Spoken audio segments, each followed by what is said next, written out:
പ്രിയപ്പെട്ട പ്രേക്ഷകരെ, നമ്മൾ ഇന്ന് വ്യാഴത്തെക്കുറിച്ച് സംസാരിക്കുന്നു. വ്യാഴത്തെക്കുറിച്ച് സംസാരിക്കുക എന്ന് പറയുന്നത് തന്നെ ഒരു ശുഭകാര്യമാണ്. നവഗ്രഹങ്ങളിൽ 9 പേരിൽ ഏറ്റവും സ്വാത്വികനും ഏറ്റവും ശുഭനുമായ ഗ്രഹമാണ് വ്യാഴം. ലക്ഷം ദോഷം ഗുരുഹന്തി എന്നാണ് നിയമം.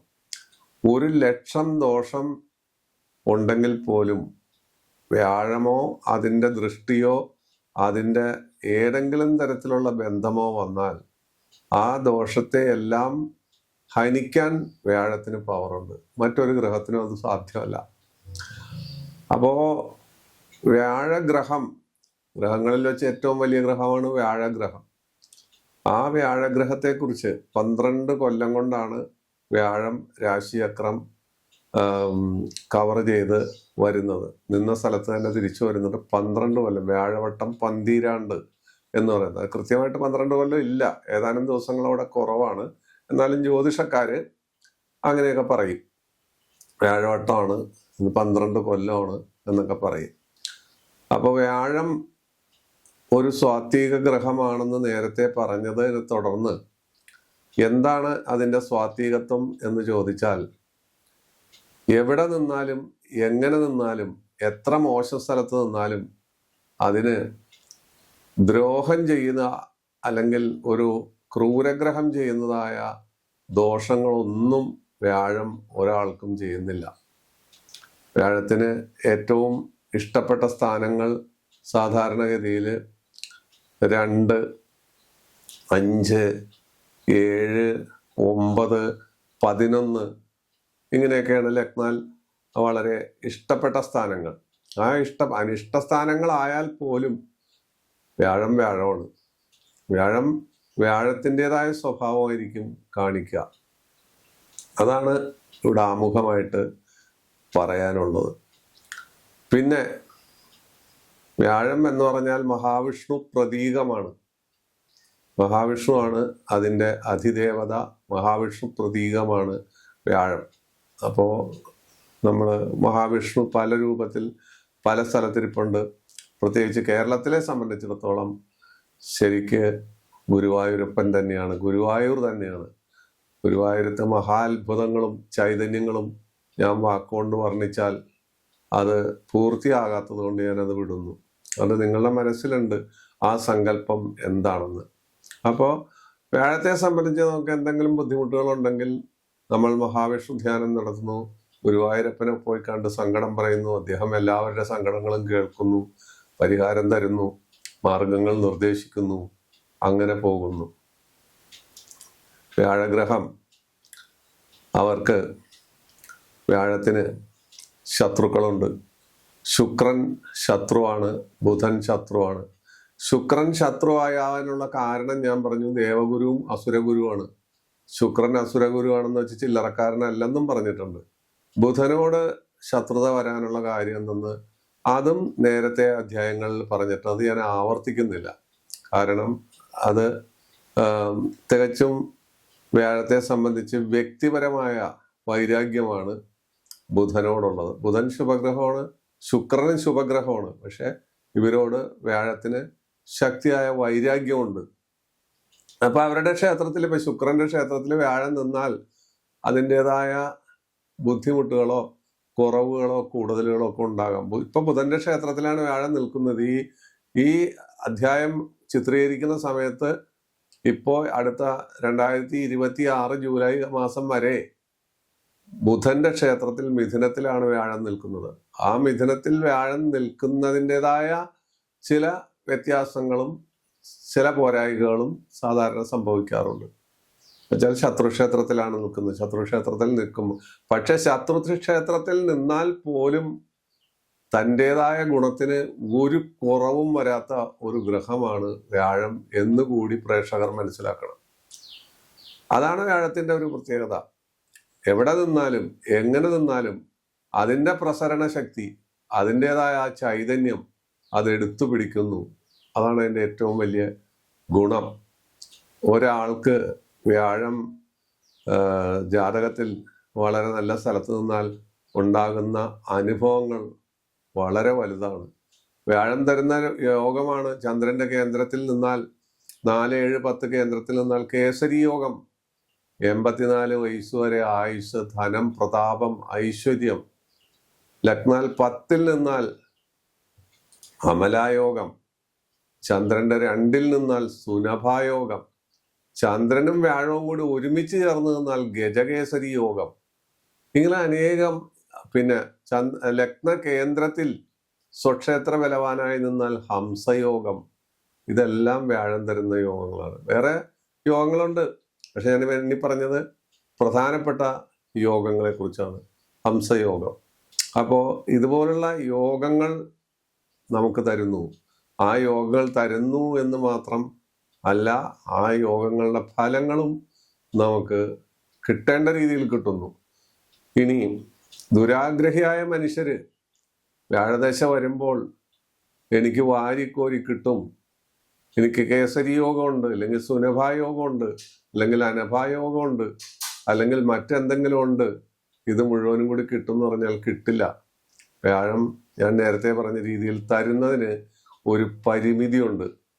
എല്ലാ കാര്യത്തിലും ഒരു നിയന്ത്രണമുണ്ട്. കാരണം വാരിക്കോരി എന്തെങ്കിലും തന്നാൽ, കാണുന്നവന്റെ പാനപാത്രം മുഴുവൻ നിറച്ചാൽ നാരായണന് അമ്പലം ആവശ്യമില്ല. നാരായണനെ കാണാൻ ആരും അങ്ങോട്ട് ഗുരുവായൂർക്കും തിരുപ്പതിയിലേക്കൊന്നും വരില്ല. അത് അദ്ദേഹത്തിന് അറിയാം, മഹാവിഷ്ണുവിന് അറിയാം, വ്യാഴത്തിന് അറിയാം. അപ്പൊ തരുന്നതിന് ഒരു പരിധിയുണ്ട്. ആ തന്ന സംഗതി ഒരിക്കലും നഷ്ടപ്പെടുകയില്ല. അതാണ് വ്യാഴത്തിന്റെ പ്രത്യേകത. മറ്റ് ഗ്രഹങ്ങൾ തന്നാൽ അതൊരു പക്ഷേ സമീപകാലത്ത് നഷ്ടപ്പെടാം, അല്ലെങ്കിൽ അതിൻ്റെ ഫലമില്ലാതാകാം. വ്യാഴം എന്തെങ്കിലും തന്നാൽ അത് ഇരിപ്പതാണ്, ഒരിക്കലും അത് നഷ്ടപ്പെടില്ല എന്ന് നമ്മൾ മനസ്സിലാക്കണം. അതാണ് വ്യാഴത്തിന്റെ പ്രത്യേകത. തന്നെയല്ല, ഏത് കഷ്ടകാലത്ത്, ഏത് മോശസ്ഥിതിയിൽ നിൽക്കുന്ന ഗ്രഹത്തെയും ദൃഷ്ടി ചെയ്താൽ മതി. വ്യാഴത്തിന്റെ ദൃഷ്ടി സാധാരണഗതിയിൽ 5ലേക്കും 7ലേക്ക് പൂർണ്ണ ദൃഷ്ടി, 9ലേക്ക് ദൃഷ്ടി, ഇങ്ങനെ ദൃഷ്ടികളുണ്ട്. ആ ദൃഷ്ടി വരുമ്പോൾ തന്നെ പല ഗ്രഹങ്ങളുടെയും പോരായ്മകളെല്ലാം പരിഹരിക്കപ്പെടുന്നു. പല വിഷമങ്ങളും അതിൽ തീർന്നു കിട്ടുന്നു. ഇതൊക്കെയാണ് വ്യാഴത്തിനെ കുറിച്ച് പറയുന്നത്. ഈ വ്യാഴത്തിനെ കുറിച്ച് പല എപ്പിസോഡും ചെയ്തപ്പോഴൊക്കെ ഞാൻ വളരെ വിശദമായിട്ട് പറഞ്ഞ കാരണം അതൊക്കെ ചുരുക്കുകയാണ്. ഇതൊരു ചെറിയ എപ്പിസോഡായതുകൊണ്ട് ചുരുക്കുകയാണ്. ഇനി ഈ വ്യാഴം ലഗ്നത്തിൽ നിന്നാൽ എന്തായിരിക്കും സ്ഥിതി? ലഗ്നത്തിൽ ഒരു വ്യക്തിയുടെ ലഗ്നത്തിൽ വ്യാഴം നിന്നാൽ നല്ല വ്യക്തിത്വം, മാന്യത, അറിവ്, വിദ്യ, നേതൃഗുണം, സത്യസന്ധത. ഇതാണ് എൻ്റെ പ്രത്യേകത. പ്രത്യേകം മനസ്സിലാക്കി വച്ചിരിക്കണം. ഇത് നിങ്ങൾക്ക് എല്ലാ കാലത്തേക്കും വേണ്ട അധ്യായമാണ്. ഇതെടുത്ത് നോക്കിയാൽ വ്യാഴത്തിന്റെ സകല കാര്യങ്ങളും ഇതിൽ കാണാൻ പറ്റും. ഇനി വ്യാഴം 2-ൽ നിൽക്കുന്നു. നമ്മൾ ജനിച്ച സമയത്ത് 2-ൽ വ്യാഴം നിൽക്കുന്നു. 2 ധനസ്ഥാനമല്ലേ. അപ്പോ സമ്പത്ത്, വാചാലത, വാക്സ്ഥാനം, വിദ്യാസ്ഥാനവും കൂടിയാണ്. വാഗ്മിത്വം, കവി, കലാകാരൻ, അതുപോലെ ധനവാൻ, അതുപോലെ ഒരുപാട് കാര്യങ്ങൾ ആ വ്യാഴം അവിടെ 2-ൽ നിന്നാൽ, ലഗ്നാൽ 2-ൽ നിന്നാൽ തരും. 3-ൽ വ്യാഴം നിന്നാൽ ധൈര്യം, സഹോദര ഗുണം, കല, ധനം മുതലായ ഗുണങ്ങൾ നമുക്ക് തരുന്നു. ഓർത്തിരിക്കണം, കൃത്യമായി ഓർത്തിരിക്കണം. 4-ൽ വ്യാഴം നിന്നാലോ വാഹനം, ഉദ്യോഗം, വീട്, കുടുംബക്ഷേത്രത്തിന്റെ പരിരക്ഷ, അതുപോലെ ഒരുപാട് കാര്യങ്ങൾ. അതുപോലെ ഭൂമി ലാഭം, മനോഹരമായ വീട്, ഈ വക കാര്യങ്ങൾ നമുക്ക് 4-ൽ നിന്നാൽ കിട്ടും. 5-ൽ വ്യാഴം നിന്നാൽ വലിയ പദവി, ഉദ്യോഗം, ബുദ്ധി. രാഷ്ട്രീയത്തിൽ വന്നാൽ അയാൾ മന്ത്രിസ്ഥാനത്ത് വരെ എത്താം എന്നുള്ള കാര്യമുണ്ട്. അപ്പോൾ വ്യാഴം 5-ൽ നിന്നാൽ, പക്ഷെ 5-ൽ വ്യാഴം നിൽക്കുമ്പോൾ ഒരു പ്രത്യേകതയുണ്ട്. അത് നീചം പാടില്ല, മൗഢ്യം പാടില്ല. പക്ഷെ 5-ൽ വ്യാഴം നീചഭംഗ രാജയോഗം തന്നാൽ വകുപ്പ് മാറും. അയാൾ നിശ്ചയമായും MLA, മന്ത്രി, അല്ലെങ്കിൽ ഉന്നത പദവിക്ക് അർഹൻ എന്നുള്ള രീതിയിലെല്ലാം വന്നെത്താറുണ്ട്. 5-ലെ വ്യാഴത്തിന്റെ ഒരു പ്രത്യേകതയാണ്. 5-ലെ വ്യാഴം നീചത്തിൽ നിന്നാൽ ഗതികേടാണ്. അവസാനം നീചത്തിൽ നിന്നിട്ട് നീചഭംഗം വന്നാൽ ഞാൻ ഈ പറയുന്ന രീതിയിലുള്ള അന്തരീക്ഷത്തിൽ വരും. 6-ൽ വ്യാഴം നിന്നാൽ അല്പം ദോഷഫലങ്ങളായിരിക്കും. നിർഭാഗ്യം, പരാജയം. ശത്രുസ്ഥാനമാണ്, സുഖസ്ഥാനമാണത്. പരാജയം. അതുപോലെ സന്താനങ്ങളാണെങ്കിൽ ആൺ സന്താനങ്ങൾ ഉണ്ടാകാനാണ് സാധ്യത. പെൺ സന്താനങ്ങളല്ല, ആൺ സന്താനങ്ങൾ ഉണ്ടാകാനാണ് സാധ്യത. 7-ൽ വ്യാഴം നിന്നാൽ നല്ല വിദ്വാനും നല്ല ഭാര്യയും കുടുംബവും അതുപോലെ നയചാതുരിയും സുഖവും സൗകര്യവും വാഹനയോഗവും നമുക്ക് തരും. ഭാര്യ മുഖാന്തരം ഉയർച്ച, തന്നേക്കാൾ ഉയർന്ന നിലയിലുള്ള ഭാര്യ അല്ലെങ്കിൽ തന്നേക്കാൾ ഉയർന്ന നിലയിലുള്ള ഭർത്തൃബന്ധം ഇവർക്ക് ലഭിക്കാം. 8-ൽ വ്യാഴം നിന്നാൽ അത് ദുഃഖത്തെ കൊണ്ടുവരും ഒരു പരിധി വരെ. എന്നാലും ആയുസ്സുണ്ടാകും. ദുർവൃത്തിയിൽ താല്പര്യം ഉണ്ടായേക്കാം, എന്നാലും അതിന് പരിധിയുണ്ട്. ഒരു സർക്കിളിനകത്ത്, ഒരു വൃത്തത്തിനകത്ത് കിടന്നുള്ള കളിയെ കളിക്കുള്ളൂ. വലിയ കുഴപ്പങ്ങൾ ഉണ്ടാക്കാൻ വ്യാഴം അനുവദിക്കില്ല. അതാണ് വ്യാഴത്തിന്റെ പ്രത്യേകത. മറ്റു ഗ്രഹമാണെങ്കിൽ അത് അല്ലാത്ത രീതിയിലേക്കൊക്കെ വരും. വ്യാഴം അത് അനുവദിക്കുന്നില്ല. 9-ൽ വ്യാഴം നിൽക്കുന്നത് പൂർവജന്മ സുഹൃതം, പരോപകാരശീലം, ഭക്തി, ഭാഗ്യം, നൃത്തം, സംഗീതം, കല, അതുപോലെ കുടുംബക്ഷേത്രത്തിന്റെ നൃത്തസ്ഥാനം, എന്നുവെച്ചാൽ ഭഗവതിയും മറ്റും തുള്ളി വരുന്ന, വെളിച്ചപ്പാട് തുള്ളി വരുന്ന ആ ഭാവം, അങ്ങനെയൊക്കെയുള്ള കാര്യങ്ങൾ. അങ്ങനെ ഒരുപാട് കാര്യങ്ങളെ കുറിച്ച് പറയാം. ഇതിപ്പോ ഞാൻ എടുത്ത് പറയുന്ന നമുക്കറിയാവുന്ന കാര്യങ്ങളെ കുറിച്ചാണ് ഈ പറയുന്നത്. 10-ൽ വ്യാഴം നിന്നാൽ അറിവ്, നേതൃത്വപരമായ കഴിവ്, തൊഴില്, വീട്, അധികാരം, അതുപോലുള്ള കാര്യങ്ങൾ. അധികാരിയാണെങ്കിൽ തന്നെയും അധികാരി കൈക്കൂലി മേടിക്കാത്തവനും സ്വാത്വികനും ജനസേവകനും ആളുകൾക്ക് ഉപകാരം ചെയ്യുന്നവനുമായിരിക്കും 10-ൽ വ്യാഴം നിൽക്കുന്നവൻ എന്ന് പ്രത്യേകം ഓർത്തിരിക്കുക. 11-ലെ വ്യാഴം ധനം, പദവി. 11-ലെ ആപസ്ഥാനമാണ്. ധനം, പദവി, ഭക്തി, വാഹനം, അതുപോലെ ഒട്ടനവധി കാര്യങ്ങൾ, ഗുണങ്ങൾ വാരിക്കോരി തരുന്ന ഒരു അവസ്ഥയാണ് 11-ലെ വ്യാഴത്തിന്. 12-ലെ വ്യാഴത്തിന് അത് വ്യയസ്ഥാനമാണ്. 12 എന്ന് പറയുന്നത് നമുക്ക് കിട്ടുന്നത് മുഴുവൻ തിന്നു തീരുന്നതോ ചെലവായി പോകുന്നതായ വ്യയസ്ഥാനമാണ്. അപ്പൊ 12-ൽ വ്യാഴം നിന്നാൽ ദാരിദ്ര്യം, അതുപോലെ രോഗം, അതുപോലെ നിർഭാഗ്യം, സന്യാസമോഹം എല്ലാം വിട്ടെറിഞ്ഞിട്ട് സന്യാസത്തിന് പോവുക എന്നുള്ള ഒരു പ്രത്യേകത 12-ലെ വ്യാഴത്തിനുണ്ട്.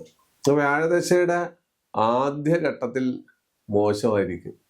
അവസാനത്ത് നീചം, മൗഢ്യം മുതലായ വ്യാഴത്തിന്റെ ദശ ആദ്യന്തം ഗുണകരമല്ലാതെ പോകുമെന്ന് പ്രത്യേകം ഓർത്തിരിക്കണം. ആദ്യഘട്ടം ഏത് വ്യാഴത്തിന്റെ ദശയാണെങ്കിലും അതത്ര തന്നെ അനുകൂലമായിരിക്കില്ല. അതുപോലെ പാപനോട് ചേർന്ന് നിന്നാൽ, പാപഗ്രഹങ്ങളോട് ചേർന്ന് നിന്നാൽ ഈ പാപൻ വ്യാഴത്തിൻ്റെതായ ഫലം വലിച്ചെടുത്ത് പാപൻ ശക്തിപ്പെട്ട് വ്യാഴം ദുർബലനാകുന്ന ഒരവസ്ഥ വ്യാഴത്തെ സംബന്ധിച്ചിടത്തോളം ഉണ്ട്. അതേ സ്ഥാനത്ത് വ്യാഴം വക്രത്തിൽ പോകുന്നു എന്ന് കൂട്ടാ. വക്രം എന്ന് വെച്ചാല് വ്യാഴം ഈ കൊല്ലം വക്രത്തിൽ പോയിരുന്നു. വക്രമല്ല, അതിചാരം, മുന്നോട്ട് പോവുക, മുന്നോട്ട് പുറകോട്ട് പോണതിനാണ് വക്രം എന്ന് പറയുന്നത്. വക്രത്തിൽ പോയാൽ ഗുണം തരുന്ന ഒരേ ഒരു ഗ്രഹം വ്യാഴം മാത്രമാണ്. അതുപോലെ നീചാംശകം, ഇവ വ്യാഴം സ്വക്ഷേത്രത്തിൽ നിൽക്കുന്നു, മീനത്തിലോ അല്ലെങ്കിൽ ധനുവിലോ നിൽക്കുന്നു, മകരത്തിൽ അംശിക്കുന്നു, ഗുണം പോയി, അതിന്റെ ഗുണമേ പോയി. കാരണം ആ അംശകത്തിൽ സ്വക്ഷേത്രത്തിലോ അല്ലെങ്കിൽ ഉച്ചക്ഷേത്രത്തിലോ, കർക്കിടകം ഉച്ചക്ഷേത്രത്തിലോ നിന്നിട്ട് മകരത്തിൽ അംശിച്ചാൽ അതിന്റെ സകല ഗുണങ്ങളും പോയി. പക്ഷെ അവിടെ നീചഭംഗ രാജയോഗം വന്നാൽ നേരെ ഇരട്ടി ഫലം കിട്ടുകയും ചെയ്യും. ഇതാണ് വ്യാഴത്തിന്റെ പ്രത്യേകത.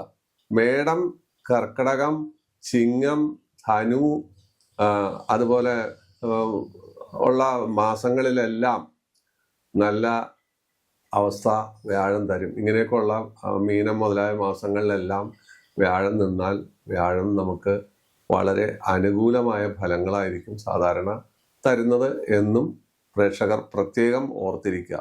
വ്യാഴത്തിനെ സംബന്ധിച്ച് ഒരുപാട് മണിക്കൂറുകൾ സംസാരിക്കാം. പക്ഷേ വേണ്ട, ഞാൻ 1 മുതൽ 12 വരെയുള്ള ഭാവങ്ങളും വ്യാഴത്തിൻ്റെ ഒരു വളരെ ചെറിയ ഒരു ചിത്രവും വരച്ചിട്ടതിന് ശേഷം ഇനി നമുക്ക് വ്യാഴത്തിന്റെ അപഹാരത്തിലേക്ക് പോകാം. വ്യാഴത്തിന്റെ അപഹാരം എന്ന് പറഞ്ഞാൽ ഞാൻ എപ്പോഴും പറയുന്നൊരു കാര്യം, ഒരു ഗ്രഹത്തിന്റെ ദശ നടക്കുന്ന സമയത്ത് ആ ദശാനാഥൻ രാജാവും അപഹാരനാഥൻ മന്ത്രിയുമാണ്. അപ്പൊ അപഹാരം നടക്കുന്ന സമയത്ത് ഈ മന്ത്രിയാണ് ഭരണം നടത്തുന്നത്, രാജാവ് മുകളിൽ നോക്കിയിരിക്കുകയുള്ളൂ. പക്ഷെ വ്യാഴത്തിന്റെ കാര്യത്തിൽ ഒരു പ്രത്യേകതയുണ്ട്. മന്ത്രിക്ക് അത്രയധികം അധികാരം വ്യാഴം വിട്ടുകൊടുക്കുന്നില്ല. തന്റെ ദശയിൽ നടക്കുന്ന ഓരോ അപഹാരത്തിനും വ്യാഴത്തിന്റെ മേൽനോട്ടമുണ്ട്, വ്യാഴത്തിന്റെ നിയന്ത്രണമുണ്ട്. ആ നിയന്ത്രണം വെച്ചായിരിക്കും അപഹാരങ്ങൾ നടക്കുന്നത്.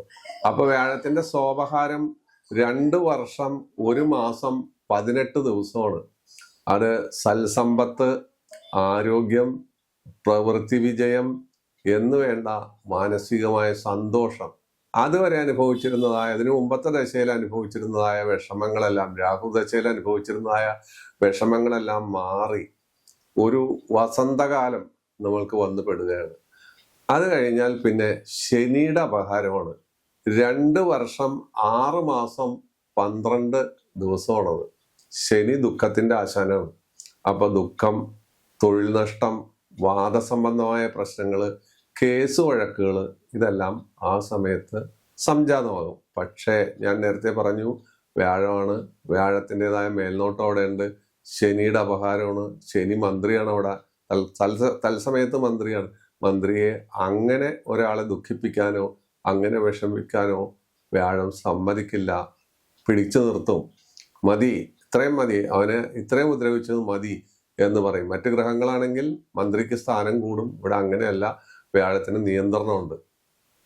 ഇനി അത് കഴിഞ്ഞാൽ ശനി കഴിഞ്ഞാൽ ബുധന്റെ അപഹാരമാണ്. 2 വർഷം 3 മാസം 6 ദിവസമാണ് ബുധന്റെ അപഹാരം. ബുധൻ ശത്രുവാണ്, പക്ഷെ അതുകൊണ്ട് കാര്യമില്ല. വിദ്യയുടെ കാരകനാണ്, കലയുടെ അനുവാചകനാണ്, നിഗൂഢശാസ്ത്രത്തിന്റെ ആളാണ്. അപ്പൊ വിദ്യ, കല, നിഗൂഢശാസ്ത്ര പഠനം, അല്ലെങ്കിൽ നൃത്തം, അഭിനയം, തൊഴിൽപരമായ നേട്ടങ്ങൾ ഇവയെല്ലാം ആ സമയത്ത് നമുക്ക് ലഭ്യമാകുന്നു. അത് കഴിഞ്ഞാൽ കേതുവിന്റെ അപഹാരമാണ് വരുന്നത്. കേതു 11 മാസം 6 ദിവസമാണ്. കേതു കൊള്ളില്ല. വ്യാഴമാണെങ്കിൽ പോലും കേതു പൊളപ്പെടുക്കും. കേതുവിൻ്റെതായ സ്വഭാവം കാണിക്കും. രോഗം, ദുരിതം, അതോട് ബന്ധപ്പെട്ട പുണ്യസ്ഥല സന്ദർശനം, വീട് മാറ്റം, ഇവ കാര്യങ്ങളൊക്കെ ഉണ്ടാവും.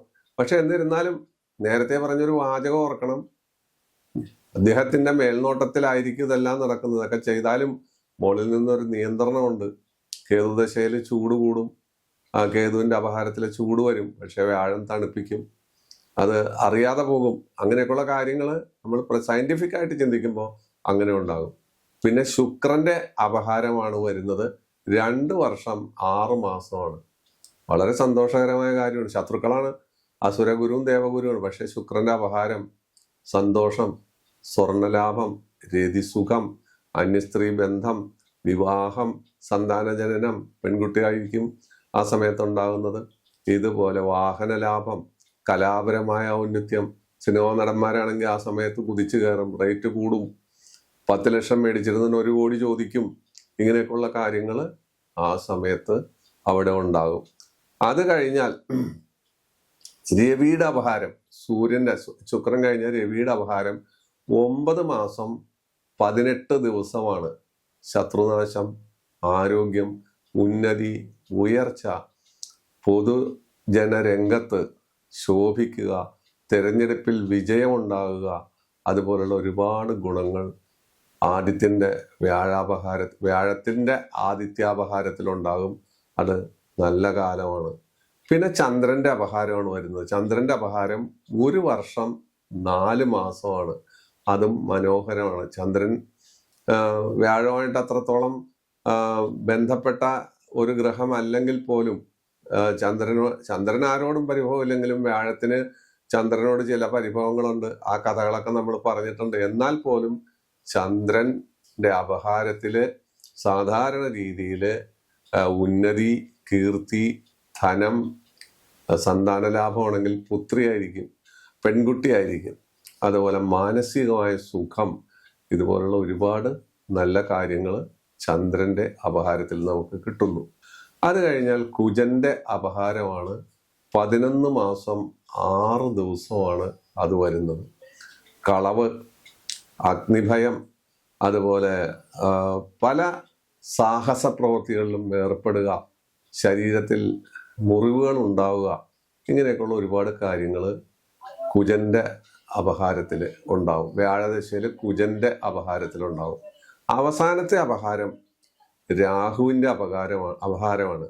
അത് 2 വർഷം 4 മാസം 24 ദിവസമാണ്. ആ സമയം നമ്മൾ വളരെ സൂക്ഷിക്കണം. വ്യാഴത്തിന്റെ പോലും നിയന്ത്രണം വിടാവുന്ന ഒരു അപഹാരമാണ് വ്യാഴദശയില് രാഹുവിന്റെ അപഹാരം.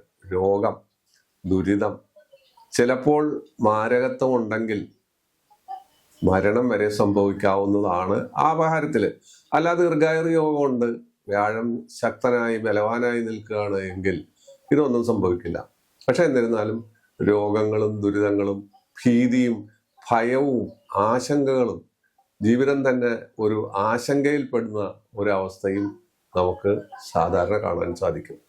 ഇതാണ് 12 ലഗ്നം മുതൽ 12 വരെയുള്ള ഭാവങ്ങളും അതുപോലെ 9 അപഹാരങ്ങളിലും നമ്മൾ വ്യാഴദശയിൽ നേരിടുന്ന ഗുണവും ദോഷവും. ഇതിലൊരു കാര്യം പ്രേക്ഷകർ ശ്രദ്ധിക്കണം. എങ്ങനെ പോയാലും ഏത് രീതിയിൽ പോയാലും എല്ലാ അപഹാരങ്ങളിലും എല്ലാ സ്ഥലത്തും വ്യാഴത്തിൻ്റെതായ ആ ഛായ, ആ ശീതള ഛായ നമുക്ക് ഉണ്ടാകുന്നു.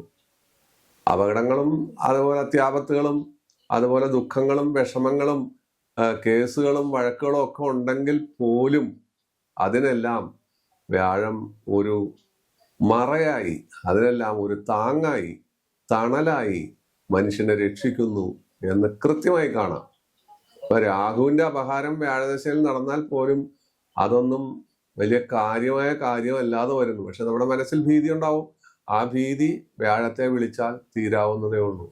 അപ്പോ ഇങ്ങനെയുള്ള ഈ ദശ, ഇതിന്റെ 12 ഭാവങ്ങളിലുള്ളതായ ഫലങ്ങൾ, അതിനുശേഷം പിന്നെ അപഹാര ഫലങ്ങൾ, ഇതെല്ലാം നമ്മളിവിടെ പരാമർശിച്ചു. ഇനി വ്യാഴത്തെ നമ്മൾ എങ്ങനെ പ്രസാദിപ്പിക്കാം? വ്യാഴം ഞാൻ നേരത്തെ പറഞ്ഞു, പ്രസാദിക്കാൻ വളരെ പ്രയാസമാണ്. കാരണം തരാൻ വളരെ വിമുഖനാണ്, തന്നാൽ തന്നതാണ്. എന്നാലും നമ്മളിൽ സംരക്ഷണം എപ്പോഴും ഉണ്ടായിരിക്കും. വാക്കുകൊണ്ടും നോട്ടം കൊണ്ടും പ്രവൃത്തി കൊണ്ടും എല്ലാം കൊണ്ടും വ്യാഴം നമ്മളെ അനുഗ്രഹിച്ചുകൊണ്ടിരിക്കും. വ്യാഴത്തിന്റെ സ്തോത്രം ദേവാനാഞ്ച കൃഷീണാഞ്ച ഗുരും കാഞ്ചന സന്നിഭം ബുദ്ധിഭൂതം ത്രിലോകേശം തം ഗുരും പ്രണതോസ്മ്യഹം എന്നാണ്. ഈ സ്തോത്രം നമ്മൾ രാവിലെയും വൈകുന്നേരവും 108 പ്രാവശ്യം ജപിക്കാം. മഹാവിഷ്ണു ക്ഷേത്രത്തില്, ശ്രീകൃഷ്ണസ്വാമി ക്ഷേത്രത്തില് ദർശനം നടത്തുക. പക്കപ്പിറന്നാളിലെല്ലാം വല്ല കദളിപ്പഴമോ അതുപോലെ പാൽപ്പായസമോ എല്ലാം വഴിപാടായി, ചെറിയ വഴിപാടായി കഴിക്കാം. വലിയ വഴിപാടുകളിലൊന്നും അർത്ഥമില്ല. പ്രാർത്ഥനയിലാണ് കലിയുഗത്തിലെ ഏറ്റവും വലിയ പ്രാധാന്യം. സാധു ജനങ്ങൾക്ക്, പ്രത്യേകിച്ച് സാധു ബ്രാഹ്മണന്മാർക്ക് നമുക്ക് ദാനം കൊടുക്കാം. കാരണം അതെല്ലാം വലിയ ഗുണം തരും. വലിയ പൂജകളോ ഏലസുകളോ കല്ലുകളോ പരസ്യത്തിൽ കാണുന്ന യന്ത്രങ്ങളോ ഏലസുകളോ ഒന്നും ഗുണം തരില്ല. എല്ലാം തട്ടിപ്പാണ്. ഇതെല്ലാം കലിയുഗത്തിലെ തട്ടിപ്പിന്റെ ഭാഗമാണ് എന്നുകൂടി പറഞ്ഞ് എല്ലാവർക്കും നന്മ വരട്ടെ. വ്യാഴം എല്ലാവരെയും അനുഗ്രഹിക്കട്ടെ. എല്ലാ സമയത്തും എല്ലാവർക്കും വ്യാഴത്തിന്റെ ദൃഷ്ടി അനുഗ്രഹം ചൊരിയട്ടെ എന്ന് പ്രാർത്ഥിച്ചുകൊണ്ട് തൽക്കാലം വിട പറയുന്നു. വീണ്ടും കാണാം അടുത്ത എപ്പിസോഡിൽ. എല്ലാ ബുധനാഴ്ചയും എല്ലാ ഞായറാഴ്ചയും. നന്ദി, നമസ്കാരം.